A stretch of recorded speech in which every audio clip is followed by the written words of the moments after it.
सुनीता यादव।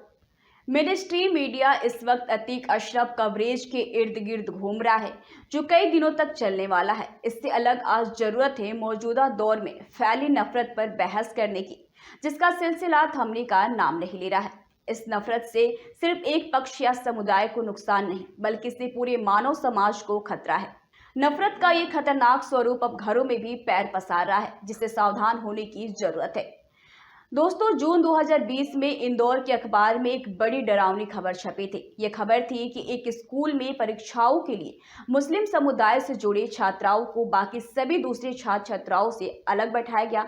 ऐसा चोरी छिपे नहीं किया गया, बल्कि स्कूल प्रबंधक ने इस सिलसिले में स्कूल के गेट के बाहर बाकायदा एक नोटिस चिपकाया था और कोई चूक ना हो जाए इसके लिए गेट पर एक स्पेशल गार्ड भी बिठा रखा था।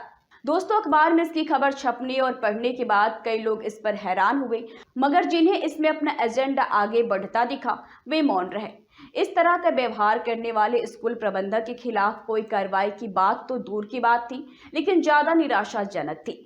इस बर्ताव के प्रति आम इंदौरियों की बेरुखी, जिसने एक प्रकार से इसका अनुमोदन ही किया था। दोस्तों, कुछ चुनिंदा लोग ही थे जिन्होंने तब इस खबर का संज्ञान लिया था और लिखा था कि ये 3 संभावित कारणों से डरावनी है। दोस्तों, पहला कारण ये था कि जो आज मुसलमानों को बाहर बैठाए जाने पर खुश हैं, वे लिख कर ले लें कि ये विखंडन और अलगाव सिर्फ यहीं तक नहीं रुकेगा। दूसरा कारण ये बताया गया कि शायद अगली खबर लड़कियों को बाहर बिठाए जाने की आएगी, उसके बाद दलितों, आदिवासियों और क्षुद्रों का नंबर आएगा। दोस्तों, इसमें सरनेम का ड्रामा भी नहीं देखा जाएगा। मनु की बनाई कैटेगरी ही अंतिम सत्य होगी। तीसरा कारण ये बताया गया था कि संभावित नंबर हिंदुस्तान, जिसे संविधान में भारत दैट इज इंडिया कहा जाता है, का विश्वास नहीं होगा। हरियाणा और दिल्ली के बीच खींची दीवारें देख ले। दोस्तों, दिल्ली के अस्पतालों में सिर्फ दिल्ली वाला, इस मानसिकता वाले केजरीवाल देख ले। अभी ये शुरुआत भर है, पूरी कथा तो अभी बाकी है। ये जो नफरत आज मुसलमानों के लिए है, वो सारे मुकाबले और सेमीफाइनल जीतने के बाद फाइनल खेलने खुद अपने घर लौटेंगे। डरावनी बात तो ये है कि आशंकाएं सच निकले। नफरत का ये खेल अब घर में घुसने लगा है।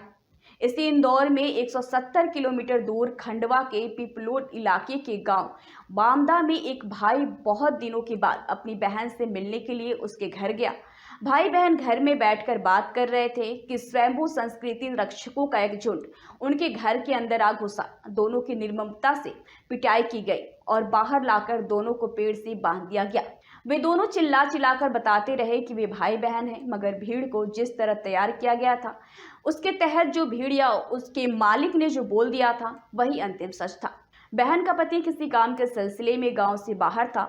उसे किसी ने फोन पर इस मारपीट की सूचना दी। वो फोन पर लाख बताता रहा कि जिसे पकड़ा है वो उसकी पत्नी का भाई है, मगर उसकी भी एक ना सुनी गई और करीब 2 घंटे तक पिटाई चलती रही, तब तक जब तक पुलिस नहीं पहुंच गई। दोस्तों, बताया जाता है कि पुलिस ने 3-4 लोगों की गिरफ्तारी कर ली, मुकदमे दर्ज कर लिए गए। यहाँ ध्यान रखें कि मीडिया और हमलावर दोनों पक्ष एक ही समुदाय के हैं। नफरत की आग लौटकर घर ही आई। यह मोदी और उनकी भाजपा का न्यू इंडिया है। यही वे संस्कारी लोग हैं जिन्हें बड़े मनोयोग से संघ और उनका मीडिया संस्कार दे रहा है। एक कोने में लगी आग पर खुशी मनाने वालों के घर के अंदर तक आग दाखिल हो चुकी है। दोस्तों, लाडली बहनों का अपने भाइयों से मिलना भी अब उनकी पिटाई का, इससे भी ज्यादा यातनाओं का कारण बन सकता है।